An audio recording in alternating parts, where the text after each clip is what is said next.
Hello everyone, क्या हाल है सभी के। आई होप सब बढ़िया होंगे। तो हम sexual reproduction in flowering plant पढ़ रहे थे चैप्टर, और इसमें हमने मेल रिप्रोडक्टिव पार्ट वाला हमने फर्स्ट लेक्चर में कवर किया है, ठीक है। और आज के लेक्चर में हम पढ़ने जा रहे हैं फीमेल रिप्रोडक्टिव पार्ट, या आप कह लो गायनोशियम। और इसके एक सिंगल यूनिट को हमने लास्ट लेक्चर में भी बात की थी। जैसे एंड्रोशियम में देखा था स्टेमेन बोलते थे, वैसे यहाँ पे भी एक यूनिट को आप कार्पेल कह लो, पिस्टिल कह लो। यही सब कुछ बेसिक सी बातें हमने थोड़ी बहुत इंट्रोड्यूस करी थी, ठीक है। वहीं से स्टार्ट करते हैं। फ्लावर का भी एक डायग्राम बनाया था, याद है? हाईली कंडेंस मॉडिफाइड शूट, कुछ बातें याद होंगी। तो वहीं से शुरू करते हैं कहानी, ध्यान से देखते जाना। चलो, अगर एक दो बार रिवाइज किए हो तो कोई दिक्कत नहीं आएगी। अगर मैं बात करूं, याद करो जब हम पढ़ रहे थे तो ऐसे स्टेम बनाई थी मैंने, और ऐसे रूट बना के दिखाया था, ठीक है। और इसी स्टेम पे मैंने क्या दिखाया था? नोड, इंटर नोड, ये सारी चीज़ें, ठीक है। और यहीं से फ्लावर बना के दिखाया था। डायरेक्टली बना दे रहा हूँ। ये थैलेमस बनाया था, और इसी थैलेमस के ऊपर तो स्ट्रक्चर था, इसी थैलेमस के ऊपर तो आपका फ्लावर था, जिसमें से एक पार्ट ये था जिसको गायनोशियम कहते हो, ठीक। एक पार्ट यहाँ पे ऐसे छोटी सी पत्ती जैसा स्ट्रक्चर था जिसको आप क्या बोल रहे थे? सेपल। और ऐसे कलरफुल लीफ लाइक स्ट्रक्चर दिखाई देता था जिसको आप पेटल बोलते थे। फिर यहाँ पर ऐसे आपने गायनोशियम भी पढ़ा था, अरे स्टेमेंस भी पढ़े थे, जिसको एंड्रोशियम बोल रहे हो, ठीक है। आज हम पढ़ने क्या जा रहे हैं? ये मिडल वाला स्ट्रक्चर जो आपको दिखाई दे रहा है। आज हम किसको पढ़ेंगे? इसको आप क्या बोलते हो? यही क्या है? गायनोशियम, ठीक है। गायनोशियम ये पूरे वर्ल्ड को कह रहे हैं, ठीक है। किसके वर्ल्ड को? इसकी एक यूनिट को हम क्या बोलते हैं? इसकी एक यूनिट को हम बोलते हैं कार्पेल कह लो या पिस्टिल कह लो, एक ही बात है, कोई अलग बात नहीं है, ठीक है। चाहे कार्पेल कह लो चाहे पिस्टिल कह लो। देखना, हम गायनोशियम के बारे में पढ़ने वाले हैं। इसी गायनोशियम में अंदर ऐसे एक स्ट्रक्चर होता है, इसको हम बोलते हैं ओव्यूल, ठीक है। इसी में हम ये सारे स्ट्रक्चर की बातें एक एक करके करने वाले हैं। कहो तो इसका गायनोशियम थोड़ा सा हम बड़ा करके यहाँ पे देख लें कि क्या क्या पार्ट हो सकते हैं इसमें। ऐसे पतली सी सुराही जैसा स्ट्रक्चर होगा, ठीक है। इसमें से सबसे ऊपर वाले रीजन को हम क्या बोलते हैं? स्टिग्मा। ये मिडल वाले रीजन को हम बोलते हैं, ये जो पतला सा रीजन है इसको हम बोलते हैं स्टाइल, ठीक है। और ये जो बड़ी सी आपको दिखाई दे रही है ऐसे फूला सोलन पार्ट, इसको आप क्या बोलते हो? ओवरी। और ये जो कैविटी अंदर दिखाई दे रही है, खाली जगह दिखाई दे रही है, इसको आप बोलते हो ओवेरियन कैविटी। ओवेरियन कैविटी कह लो या फिर इसी को आप लॉक्यूल कह लो, एक ही बात होती है, ठीक है। अच्छा देखो, स्टिग्मा क्या होता है? ये एक लैंडिंग प्लेटफॉर्म है, किसके लिए पता है? पॉलन ग्रेन्स के लिए। यहाँ से जब भी पॉलन ग्रेन्स रिलीज होंगे तो इसी के ऊपर आकर लैंड करेंगे, इसी के ऊपर आकर गिरेंगे। तो इसको हम लैंडिंग प्लेटफॉर्म बोलते हैं, किसका? पॉलेंस का। Landing platform for pollen grains. Pollen grains है कि नहीं? स्टाइल क्या है? ये पतला सा पार्ट है, ठीक है। पतला सा है, वो भी लंबा सा है, इलोंगेटेड है, इलोंगेटेड एंड स्लेंडर पार्ट है। ओवरी क्या है? बेस पर प्रेजेंट है, नीचे साइड पर प्रेजेंट है, वो भी बल्ज पार्ट है, मतलब फूला हुआ स्ट्रक्चर है। तो आप बोलोगे क्या? Basal bulge part. इसको आप क्या बोलते हो? ओवरी कहते हो। और ये क्या है? अंदर खाली जगह, इसको आप क्या बोलते हो? लॉक्यूल कहते हो। अच्छा, हम इसकी स्टार्टिंग का ये लिख सकते हैं, पहला पॉइंट। क्या आप मुझे बताओगे ये पूरे स्ट्रक्चर में सबसे बाहर वाली पोजीशन पर कौन प्रेजेंट है? सबसे बाहर तो गायनोशियम है, then androecium, then corolla, then आपका क्या है? कैलिक्स है। तो इस तरीके से प्रेजेंट है। तो आप इसको क्या बोलोगे? सबसे बाहर है, टॉप मोस्ट पोर्शन है, ठीक है। It is the top most भी है और बीचों बीच है, सेंट्रल भी है, टॉप मोस्ट सेंट्रल है, वो भी ये पूरा का पूरा क्या है, वर्ल है, ग्रुप ऑफ पिस्टिल या carpel, central whorl of flower, है ना। इसी को तो आप क्या बोल रहे हो, गाइनोशियम कह रहे हो। अब देखो गाइनोशियम ऐसे जो स्ट्रक्चर है ना, थोड़ा समझने की कोशिश करना, मैं एक बुक का सहारा ले लेता हूँ, ऐसे समझना, ये समझ लो क्या है, ऐसे करके ये क्या है आपके पास, ये एक कार्पेल है या ये एक क्या है, पिस्टिल है, और इसके अंदर जो आपको खाली जगह दिखाई दे रही है ये क्या है, लॉक्यूल कह लो या इसी को ओवेरियन कैविटी कह लो। तो एक क्या प्रेजेंट है, ये गाइनोशियम, या आप इसको कह लो क्या, एक कार्पेल प्रेजेंट है, ठीक है। ये ओवरी का बेस है, यहाँ पर एक ये प्रेजेंट है, मतलब ये जो थैलेमस दिखाई दे रहा है ये थैलेमस है, इसके ऊपर मैंने क्या रख दिया, गाइनोशियम रख दिया। हो सकता है एक गाइनोशियम प्रेजेंट हो सकता है एक से ज़्यादा भी प्रेजेंट हो, 1 2 3 4 ऐसे बहुत सारे भी प्रेजेंट हो सकते हैं, ठीक है। तो आप उसको क्या बोलोगे, पूरे वर्ल्ड को आप क्या बोलते हो, गाइनोशियम ही बोल रहे हो। सिंगल एक प्रेजेंट है तो आप बोल रहे हो एक कार्पेल प्रेजेंट है, ठीक है, एक यूनिट को। अब देखो अगर एक प्रेजेंट है और उसमें एक खाली जगह दिखाई दे रही है, उसको आप बोलोगे यूनिलॉक्यूलर, ठीक है, मतलब एक लॉक्यूल प्रेजेंट है। दूसरी बात, हो सकता है ये ओवरी दूर दूर प्रेजेंट है तो आप इसको क्या बोलोगे, जब दूर दूर है, फ्री है, तो आप इसको बोलते हो एपोकार्पस कंडीशन।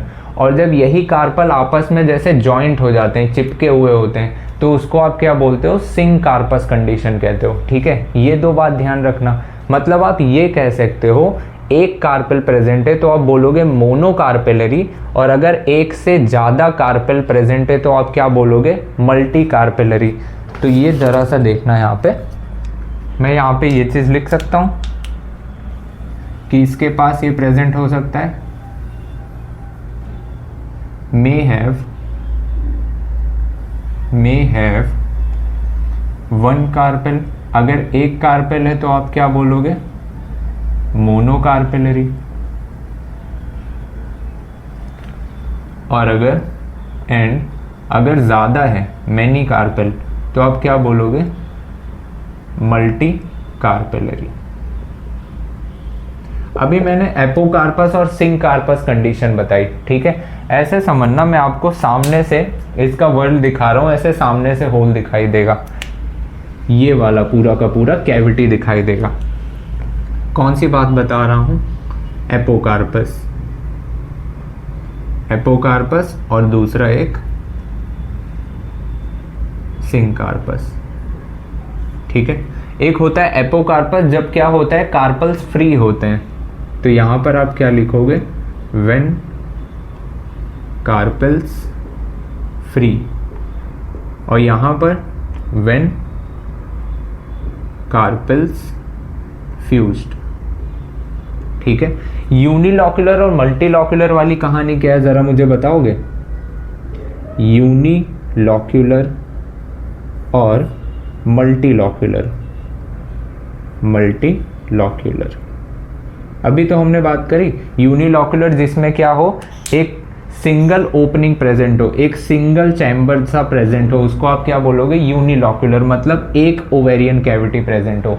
मल्टीलॉक्यूलर किसको बोलोगे, जब एक से ज़्यादा कैविटी प्रेजेंट हो। अच्छा ये भी तो हो सकता है, यूनिलॉक्यूलर में मान लो मैंने सिर्फ एक क्या बनाई, यहाँ पे कार्पेल बनाई, एक कार्पेल बनाई और उसका ऐसे आपको एक लॉक्यूल दिखाई दे रहा है बाहर की तरफ, ठीक है, सिंगल ओपनिंग सी दिखाई दे रही है। हो सकता है मैंने दो कार्पल आपस में कुछ इस तरीके से फ्यूज कर दिए, कुछ इस तरीके से। ऐसे समझ लो कि मैंने दो किताबें ली, दो तो चलो ठीक है मैं दिखा देता हूँ। देखो मैंने ऐसे दो किताबें ली, ठीक है,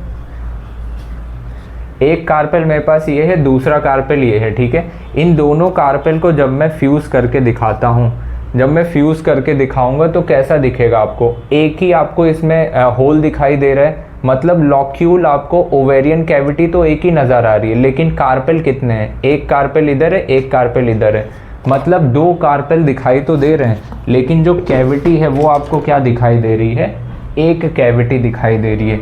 तो कार्पेल तो दो हैं, लेकिन लॉक्यूलर मतलब कैविटी कितनी है, सिंगल है। ऐसा 3 किताबों के साथ भी अगर कर दूं तो आप ऐसा भी तो कह सकते हो कि ये भी क्या है, एक यूनिलॉक्यूलर है लेकिन आपके 3 कार्पल प्रेजेंट है, ठीक है, वो भी फ्यूज कंडीशन में, जिसको आप सिंक कार्पस कंडीशन में कह रहे हो, ठीक है, फ्यूज है।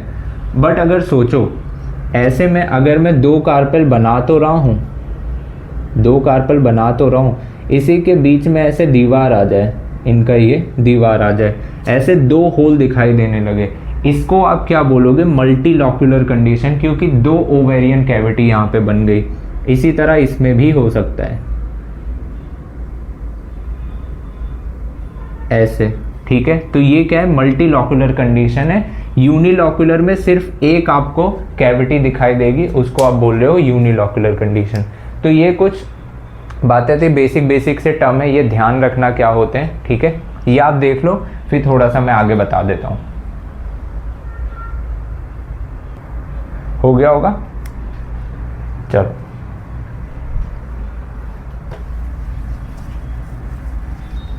अब हम पढ़ते हैं क्या, ये जो अंदर एक स्ट्रक्चर प्रेजेंट है जिसको आप क्या बोल रहे हो, ओव्यूल, ठीक है। ये जो छोटा सा प्रेजेंट है ना, इस ओव्यूल को पढ़ने जा रहे हैं हम।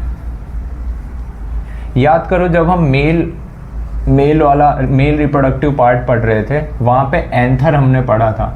एंथर में हमने माइक्रोस्पोरेंजियम पढ़ा था, याद है। वो माइक्रोस्पोरेंजियम में ही क्या हो रहा था, मेल गैमेट्स वगैरह ये सब बन रहे थे। क्यों? क्योंकि माइक्रोस्पोर मदर सेल क्या करती थी, मियोसिस करके माइक्रोस्पोर्स बनाती थी, मतलब पॉलन ग्रेन्स बना देती थी, ठीक है। वही कहानी हम यहाँ पर पढ़ेंगे। अगर मैं बात करूँ ओव्यूल की, चाहे ओव्यूल कह लूँ, चाहे यहाँ पे मेगा स्पोरेंजियम कह लूँ, ठीक है। जैसे वहाँ पे एंथर क्या रिप्रेजेंट कर रहा था, माइक्रोस्पोरेंजियम के 4 माइक्रोस्पोरेंजियम को, ठीक है। उसी तरह यहाँ पर ओवरी के अंदर जो ओव्यूल हम बनाते हैं, वो ओव्यूल किस चीज़ को रिप्रेजेंट करता है, वो रिप्रेजेंट करता है मेगा स्पोरेंजियम को, ठीक है। माइक्रो वर्ड यूज़ किया जाता है मेल्स के लिए, मेगा वर्ड यूज़ किया जाता है फीमेल्स के लिए, ठीक है। कुछ ऐसे स्ट्रक्चर होता है, मिटा दूंगा अभी। ये ऐसे ओवरी होती है, यहाँ पे कहीं इस चीज़ से जुड़ा हुआ स्ट्रक्चर होता है, इसको आप बोलते हो क्या, ओव्यूल, ठीक है। ऐसे इसी ओव्यूल को हम पढ़ने जा रहे हैं। देख लो, हेडिंग हम डाल लेते हैं, हम ओव्यूल पढ़ने जा रहे हैं। ओव्यूल कह लूँ या मेगा स्पोरेंजियम कह लूँ, ओव्यूल कह लूँ या मेगा स्पोरेंजियम कह लूँ। इससे पहले आपको मेगा स्पोरेंजियम या ओव्यूल बताऊं, ज़रा से ये बता देता हूँ, एनसीईआरटी आपको डायग्राम्स में थोड़ा सा कंफ्यूज करती है, ठीक है। बट हम सिंपल तरीके से चलेंगे, कुछ कंफ्यूज नहीं होना है। बस ध्यान ये रखना है कि 2 तरीके का ओव्यूल होता है, मतलब और भी तरीके के होते हैं। मेनली हम बांटते किस प्रकार में ओव्यूल को, 2 पार्ट में। एक ओव्यूल को हम कहते हैं ऑर्थोट्रोपस, ऑर्थोट्रोपस। एक ओव्यूल को हम क्या बोलते हैं, एनाट्रोपस। मतलब कहने का क्या मतलब है, ऑर्थोट्रोपस ओव्यूल ये होता है, ऐसे समझ लो कि ये मैंने ऐसे बनाई होगी, जिसको आप क्या बोल रहे हो, कार्पल। यहाँ पर जो ओव्यूल प्रेजेंट होगा, यहाँ पे एक होता है प्लेसेंटा नाम का स्ट्रक्चर, फिर यहीं से ये ओव्यूल कुछ इस तरीके से समझ लो क्या होता है, जुड़ा हुआ होता है, ठीक है, ऐसे। और ये जो स्ट्रक्चर देख रहे हो, ये डंडी यहाँ पर भी प्रेजेंट हो सकती है, यहाँ पर भी, किसी भी जगह पर प्रेजेंट हो सकती है, डिपेंड करता है। इस तरह के ओव्यूल को क्या बोलते हो, इस तरीके के ओव्यूल को आप क्या बोलते हो, ऑर्थोट्रोपस ओव्यूल कहते हो। ये क्या था आपका, कार्पल था, भूलना मत। कार्पल कह लूँ, पिस्टिल कह लूँ, इसके पूरे वर्ल्ड को गाइनोशियम कह लूँ।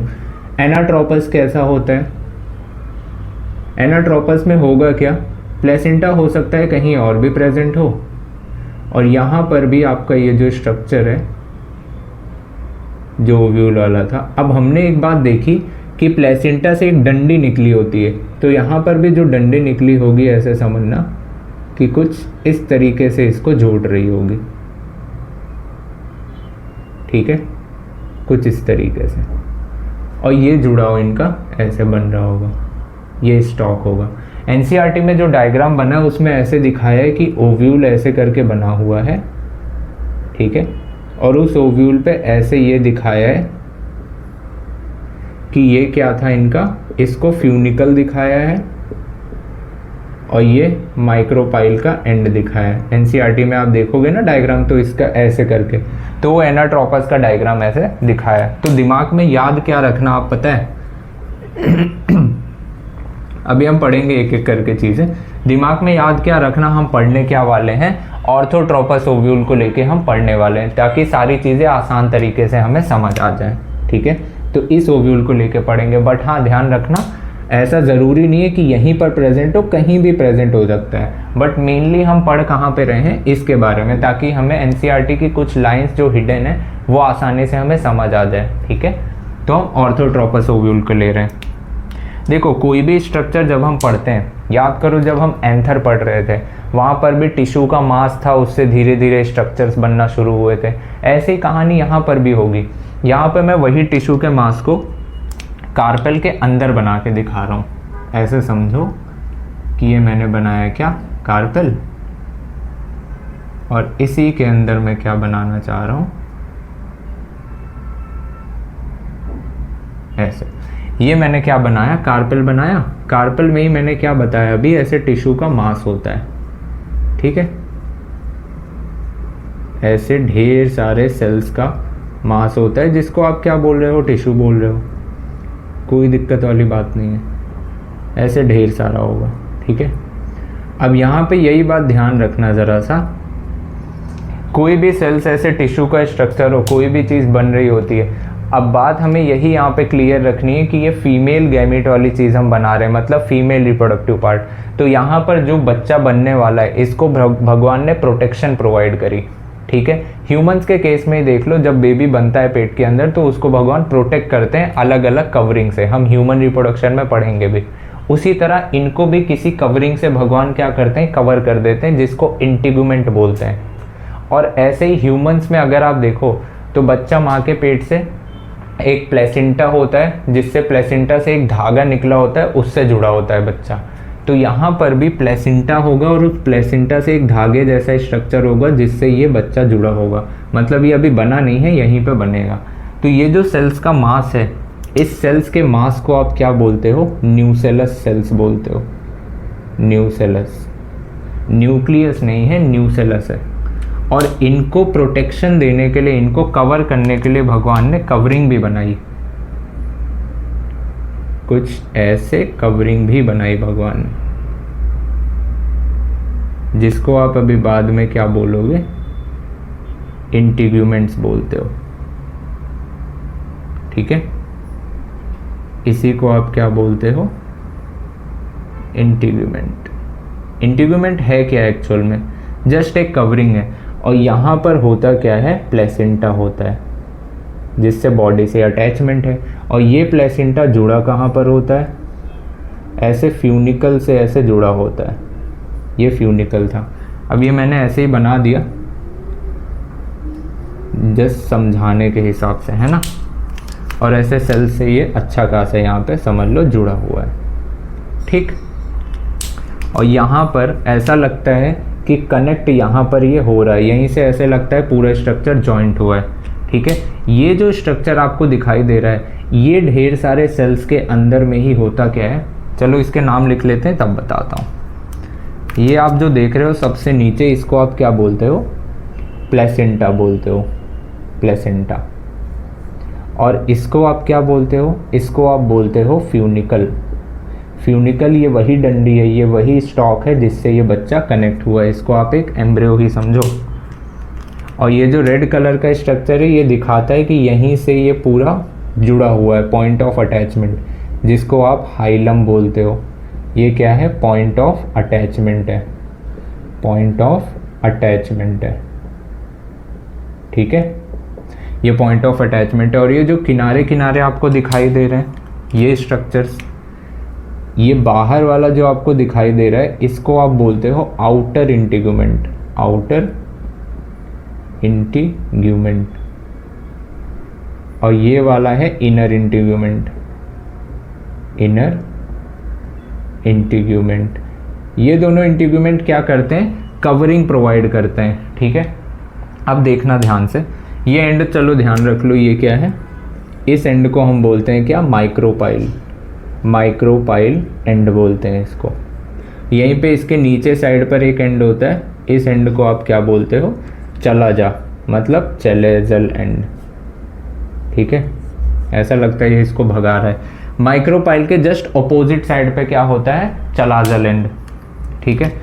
अब देखना, ये जो सेल्स आपको दिखाई दे रही है, ये जो सेल्स का मास है, इसी में जैसे हम जब पढ़ रहे थे मेल रिप्रोडक्टिव पार्ट एंथर में, वहाँ पर भी सेल्स का जो मास था, वहाँ पर चारों कॉर्नर पे एक एक सेल थोड़ी सी बड़ी और उसका न्यूक्लियस और साइटोप्लाज्म गाढ़ा हो गया था, न्यूक्लियस बढ़ गया था। क्यों? क्योंकि उन्हें कुछ स्पेशल फंक्शन करना था, जिसको आप माइक्रोस्पोरेंजियम बोल रहे थे, कॉर्नर वाली सेल्स को बड़ी बड़ी, वही तो चैम्बर बना रही थी जहाँ पे पॉलन ग्रेन्स बन रहे थे। यही कहानी ऐसे यहाँ पर होगी, बट कॉर्नर्स पे नहीं बन रहे हैं। यहाँ पर जो कहानी होगी, इनके ओव्यूल में ये जगह पे जो सेल्स है ग्रुप का, इनमें से कोई एक सेल इस रीजन में, जिसको आप बोल रहे हो माइक्रोपाइल वाले रीजन में, इस सेल में एक सेल बड़ी सी हो जाती है काफ़ी, इन्हीं में से एक सेल अपना साइज ऐसे बड़ा सा कर लेती है और न्यूक्लियस भी इनका बड़ा हो जाता है, ठीक है। ये जो सेल आपको दिखाई दे रही है, इसमें से इस सेल को ही आप क्या बोलते हो, मेगा स्पोर मदर सेल। इसका नाम ही ऐसे लगता है हमें क्या बता रहा है। अब स्ट्रक्चर पढ़ रहे हैं प्लांट का, हर जगह 2n स्ट्रक्चर ही होगा, ध्यान रखना, ठीक है। हर जगह तो हम नहीं लिख रहे हैं, मतलब diploid. Megaspore mother cell ऐसा बता रही है कि यहाँ पर ये सेल ऐसी सेल है जो बाद में मेगा स्पोर को जन्म देगी, क्योंकि ये मेगा स्पोर की मम्मी है। मतलब इसमें जब रिडक्शन डिवीजन होगा, मियोसिस होगी, तो ये किसको जन्म देगी, मेगा स्पोर को जन्म देगी। जैसे एंथर में आपने पढ़ा था माइक्रोस्पोर मदर सेल, जिसको पॉलन मदर सेल कह रहे थे, वो जब मियोसिस करती थी तो किसको जन्म देती थी, पॉलन ग्रेन्स को। उसी तरह ये भी केस है, ये डिवाइड करेंगे और यहाँ पर कहानी क्रिएट करेंगे। कहो तो यहाँ पे थोड़ा बता देता हूँ, फिर आगे चलता हूँ। देखो, यही इसी वाले प्रोसेस को यहाँ समझा रहा हूँ, जिसको आप मेगा स्पोरोजेनेसिस भी कहते हो। यहीं पे लिख दूँ, आप नीचे लिख लेना है ना, मेगा स्पोरोजेनेसिस। मेगा स्पोरोजेनेसिस, ये जो आपको दिखाई दे रहा है मेगा स्पोर मदर सेल, ये क्या है, मेगा स्पोर मदर सेल। ये जो mega spore mother cell 2n दिखाई दे रही है, यही मेगा स्पोर मदर सेल में होगा क्या, मियोसिस होगी। मियोसिस होगी और ऐसे 4 सेल्स बनेंगी, जिसको आप मेगा स्पोर्स कहते हो, ठीक है। 4 सेल्स बनेंगी और ये नीचे तक के स्ट्रक्चर में बनेंगी। ऊपर की जो तीनों सेल है, ये क्या हो जाती हैं, नष्ट हो जाती हैं, डीजेनरेट हो जाती हैं। यहाँ से लेके यहाँ तक की डीजेनरेट हुई। चौथी ये जो लास्ट में बची, ये कहाँ बची, चैलेजल एंड पे। तो ये जो बची, इसको आप क्या बोलते हो, functional mega spore. Mega spore किसको बोल रहे हैं, ये वही मेगा स्पोर है जो एम्ब्रियो सैक बनाने में मदद करेगी। मतलब यहाँ पर बच्चे के बनने का पूरा चैम्बर बनाएगी कि वहाँ पे एम्ब्रियो बन सके। कौन करवा रहा है ये, यही बड़ी सेल क्या कर रही है, अपने आप को डिवाइड कर रही है, ठीक है। ये वाली चीज़ आप इसके जस्ट नीचे लिख लेना, ठीक है। ये क्या कर रही है, खुद को डिवाइड कर रही है। और ये जो मेगा स्पोर बची, ये फंक्शनल है, बाकी 3 क्या हो गई, डीजेनरेट हो गई सेल, ठीक है, डीजेनरेट। ऐसा मैक्सिमम हर जगह देखा गया। ये फंक्शनल मेगा स्पोर याद रखना कैसी है, हैप्लॉइड सेल होती है। और हम ये बात जानते हैं, जैसे हम सेल साइकिल सेल डिवीजन में पढ़े भी हैं, क्या चीज़, कि हमेशा हैप्लॉइड सेल कभी मियोसिस नहीं करता, माइटोसिस करता है, मतलब इक्वल डिवीजन करता है। यहाँ पे क्रोमोसोम का नंबर आधा नहीं होगा, जबकि 2n में क्रोमोसोम का नंबर आधा हो जाता है मियोसिस में, ठीक है। माइटोसिस हुई, हमें पता है ये माइटोसिस अभी आगे जाके करेगा। ये फंक्शनल मेगा स्पोर है, इसको ध्यान में रखना। इसी फंक्शनल मेगा स्पोर से हम कहानी आगे अभी बढ़ाएंगे भी। देखना, ये फंक्शनल मेगा स्पोर है। एक और बात लिखी गई है एनसीईआरटी में, जिसको आप मोनोस्पोरिक डेवलपमेंट कहते हो, यहीं पे लिख दे रहा हूँ।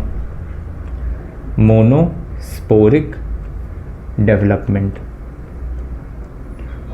होता क्या है मोनोस्पोरिक डेवलपमेंट?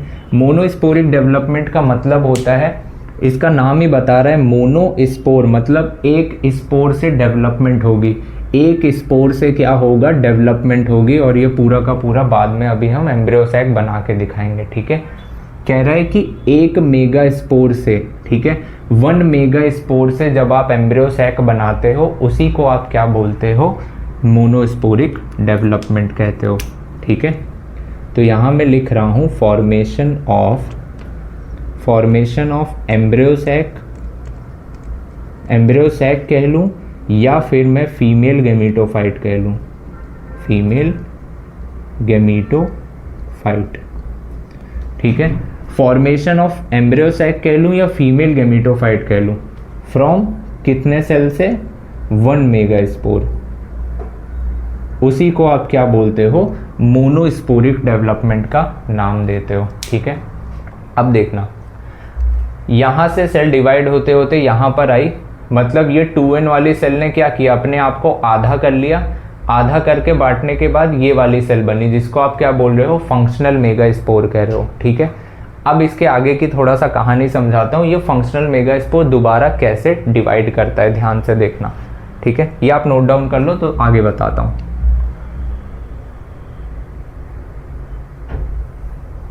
हो गया होगा, देखना, इसी की आगे की कहानी हम शुरू करेंगे। अभी थोड़ा इमेजिन करते चलना, ये वाली सेल नहीं बची है, इसने अपने आप को आधा करके डिवाइड करके यहाँ तक पहुँचाया है, तो ये प्रोसेस जो चल रहा है ये यहाँ पर ही हो रहा था, तो यहाँ पर एक सेल बची है, उसी को हम पढ़ने जा रहे हैं, है ना।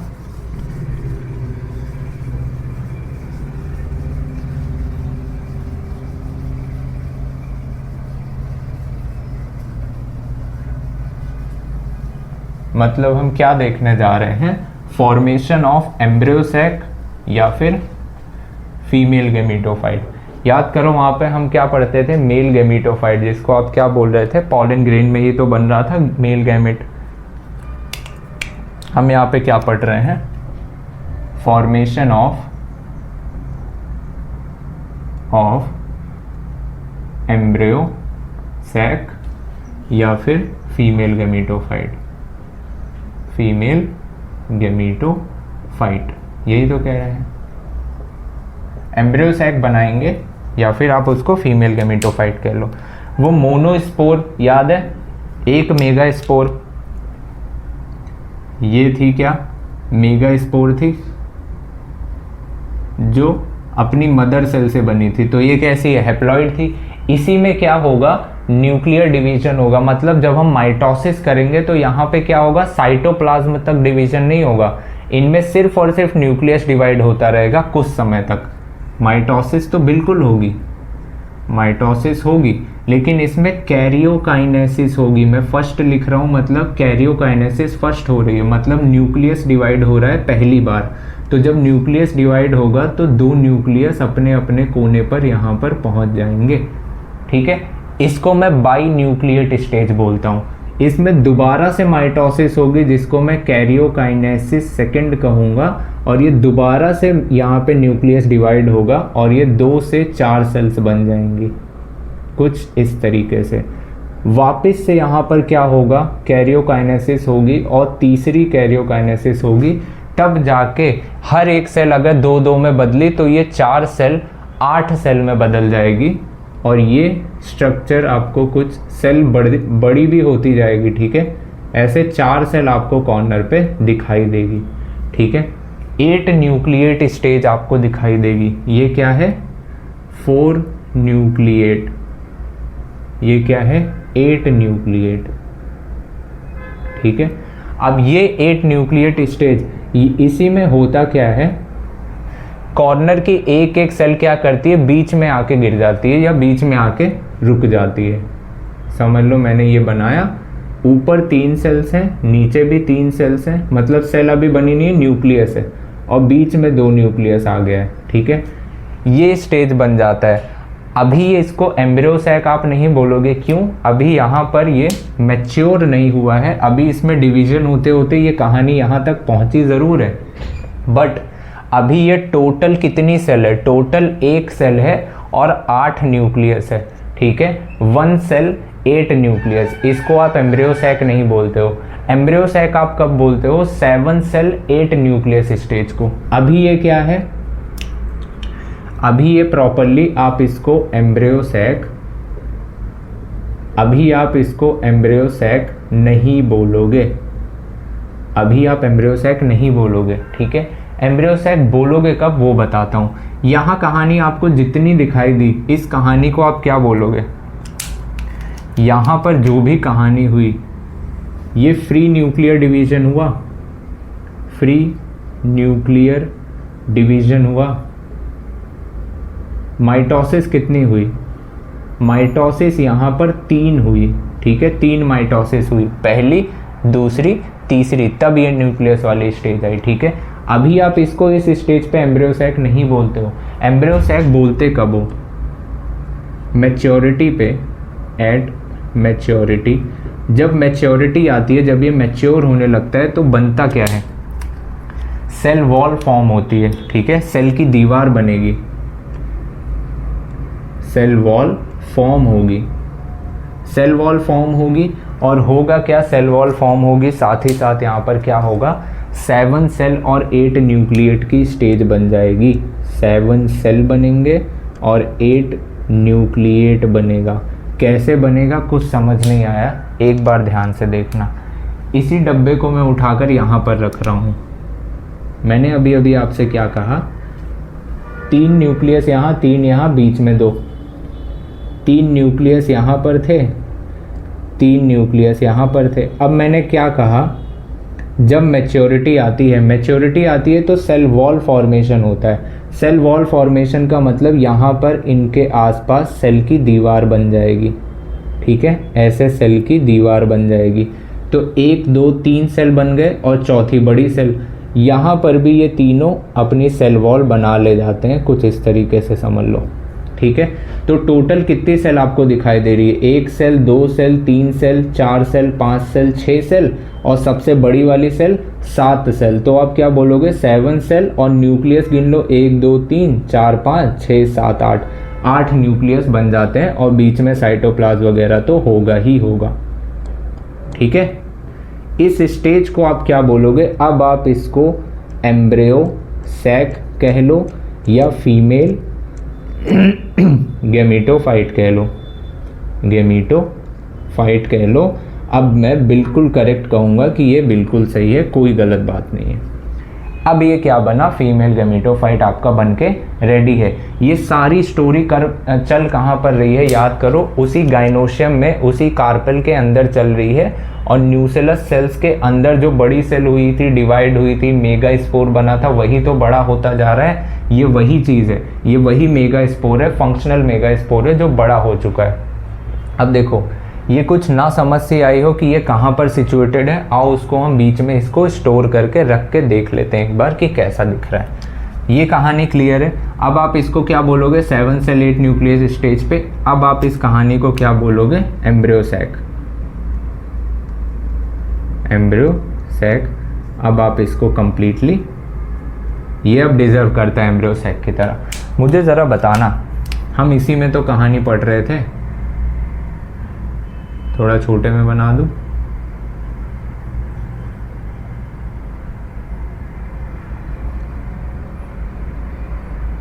देखना,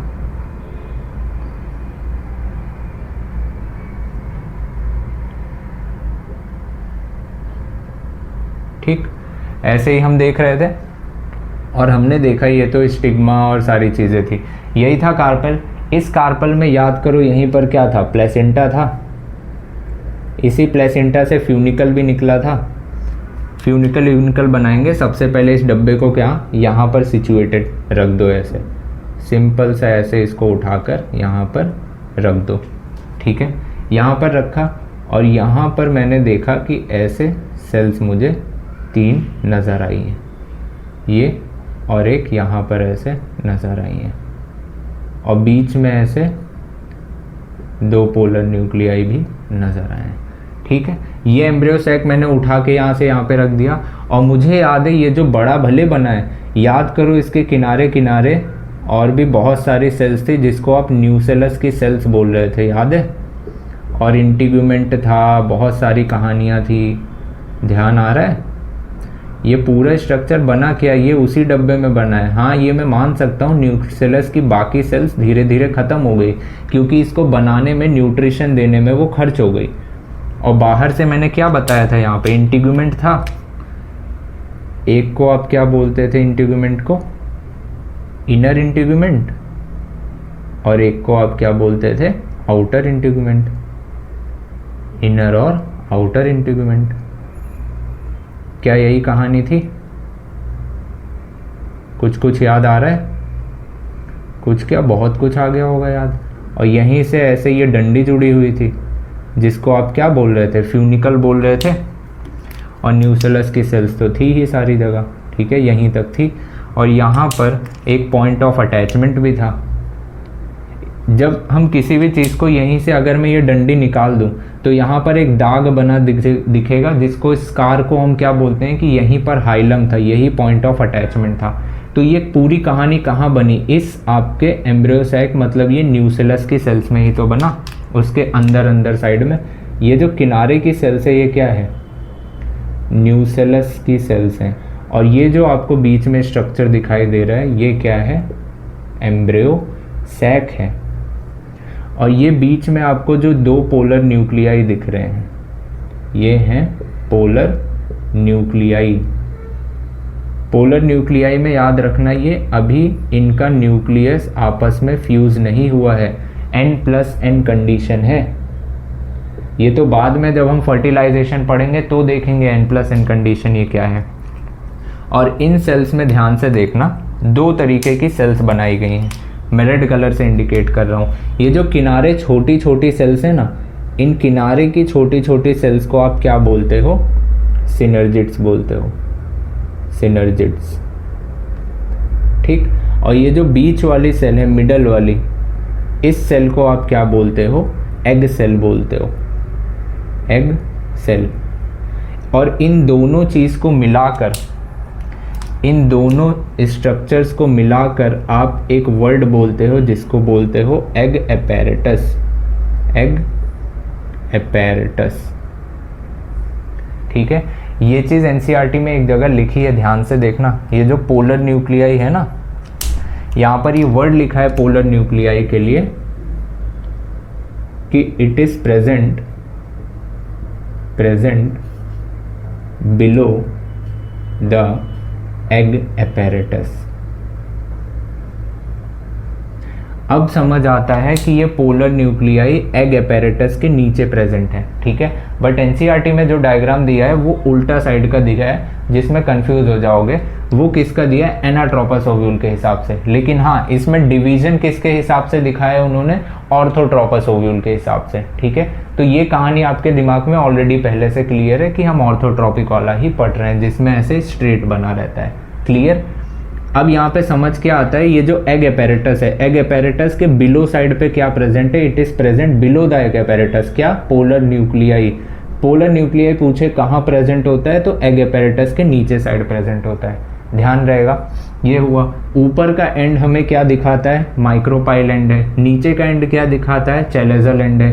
ये क्या है आपका फ्यूनिकल स्टॉक, और ये क्या है, प्लेसेंटा, हमने ऑलरेडी पढ़ रखा है। और ये किनारे किनारे किस चीज़ से कवर है, इसको आप क्या बोलते हो, इंटीग्यूमेंट्स बोलते हो, एक आउटर और एक इनर इंटीग्यूमेंट। ये क्या है, स्टाइल है, ये क्या है, स्टिग्मा है। ये सब कहानी हमने पढ़ रखी है, ये चीज़ें हमने देखी। ये सेल्स के बारे में भी हमने देखा। ये जो सेल्स आपको दिखाई दे रही हैं, इन सेल्स को आप क्या बोलते हो, एंटीपोडल सेल्स, एंटीपोडल सेल्स कहते हो, ठीक है।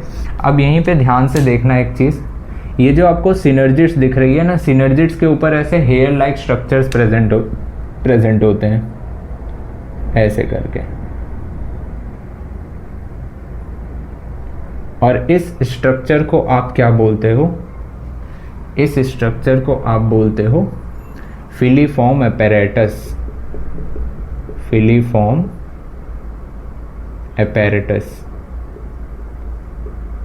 ये होता क्या है, इसका क्या काम होता है अभी बताता हूँ।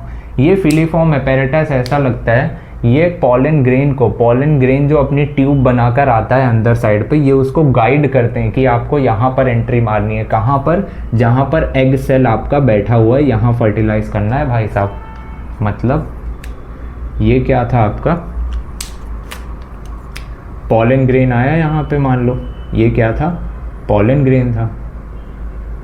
इसमें मेल गैमेट होते हैं, हमें पता है, और ये अपनी ऐसे ट्यूब बना के अंदर साइड में क्या करेगा, एंटर करेगा, और यहाँ पे 2 मेल गैमेट इसके आते रहेंगे। ये क्या है, पॉलन ट्यूब है, पॉलन ट्यूब है। ये धीरे धीरे पॉलन ट्यूब को बढ़ाएगा और मेल गैमेट को आगे ले जाएगा, और ऐसा लगता है ये उस जगह पर जा रहा है जैसे लगता है सिनर्जिड इसको गाइड कर रहा है।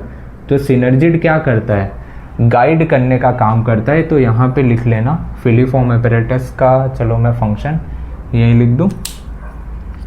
फिलीफॉर्म एपेरेटस क्या करता है,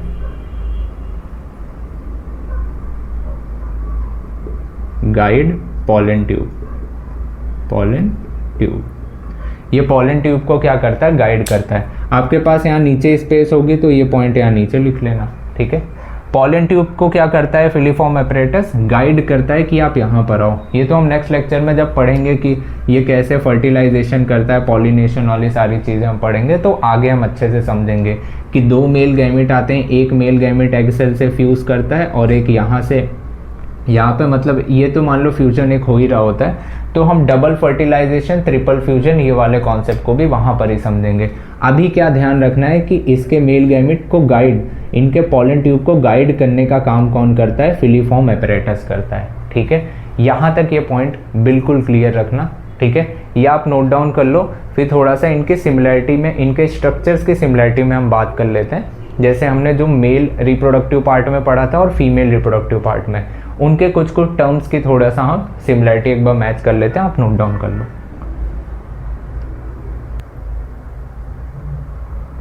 हो गया होगा, चल।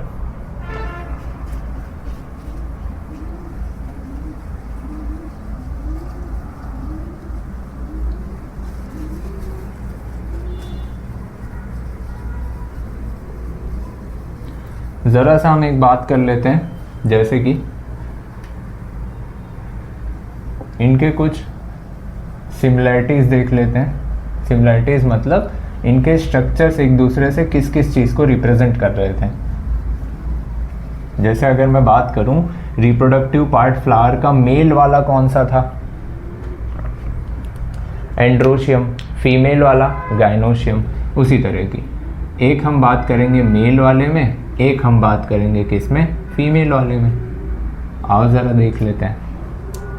मुझे ये बताओ इनके पूरे वर्ल को क्या बोलते थे, मेल में वो जो आपके स्टेमेंस थे उसके पूरे वर्ल को हम क्या बोलते थे,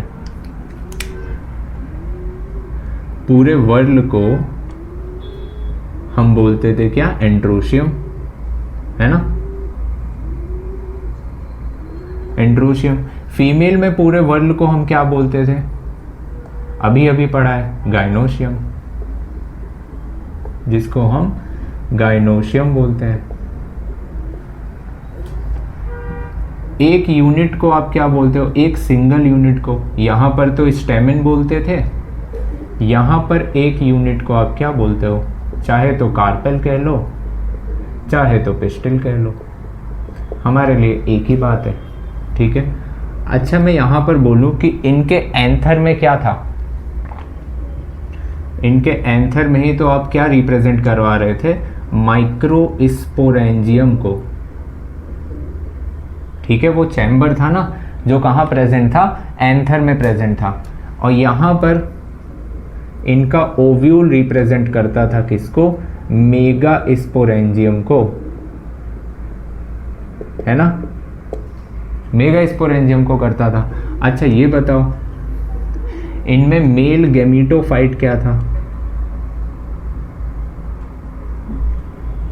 एक बार पॉलन ग्रेन्स वाला आप पढ़ोगे, वहां पर देखना मैंने मेल गैमीटोफाइट बताया था। जब पॉलन ग्रेन 2 सेल स्टेज पर पहुंचने लग जाता है तो 2 मेल गैमेट बनने की पॉसिबिलिटी नजर आने लगती है, जिसको हम क्या बोलते हैं, मेल गैमेटोफाइट स्टेज बोलते हैं। हालांकि बनता नहीं है, ठीक है, बट उस स्टेज को हम मानने क्या लग जाते हैं, मेल गैमेटोफाइट, मतलब मेल गैमेट को धारण करने वाला स्ट्रक्चर। यहाँ पर फीमेल गैमेट को धारण करने वाला स्ट्रक्चर क्या था, गैमेटोफाइट। फीमेल गैमेट को धारण करने वाला स्ट्रक्चर कौन सा था, याद करो, एग सेल अभी बताया था, कौन किसके अंदर था, वो उस चैम्बर में जिसको आप एम्ब्रियो सैक बोलते थे। तो इसमें आप वर्ड यूज करोगे क्या, एम्ब्रियो सैक। यहाँ पर आप क्या यूज करोगे, पॉलन ग्रेन। इसी में ही तो मेल गैमेट था और इसमें फीमेल गैमेट था, ठीक है। ये पॉइंट्स थोड़े से सिमिलर मैच होते हैं, ये आप ध्यान रख लेना, ठीक। नेक्स्ट क्लास में, नेक्स्ट लेक्चर में हम मिलेंगे, तो पॉलिनेशन और आगे की सारी चीज़ें हम एक बाय एक कवर करते चलेंगे, ठीक है। तो कोई भी डाउट हो, कैसी भी कोई दिक्कत आए तो आप कमेंट में पूछ सकते हो। एंड एक बार रिवाइज करते चलना, ये दोनों चीज़ को रिवाइज करना। फर्स्ट लेक्चर में जो मैंने एंथर के बारे में बताया पूरा डिटेल, माइक्रोस्पोरेंजियम, सारा सब कुछ प्रोसेस, वो अच्छे से पढ़ लेना और ये वाला पूरा पढ़ लेना, ठीक है। देन हम पॉलिनेशन पढ़ेंगे तो सारी चीज़ें और आसानी से क्लियर होती जाएंगी, ठीक है। चलिए, ये चैप्टर को थोड़ा इंपॉर्टेंट वे में लेना क्योंकि सवाल काफ़ी ज़्यादा आते हैं, इंपॉर्टेंट चैप्टर भी है, ठीक है। मिलते हैं नेक्स्ट लेक्चर में, थैंक यू सो मच।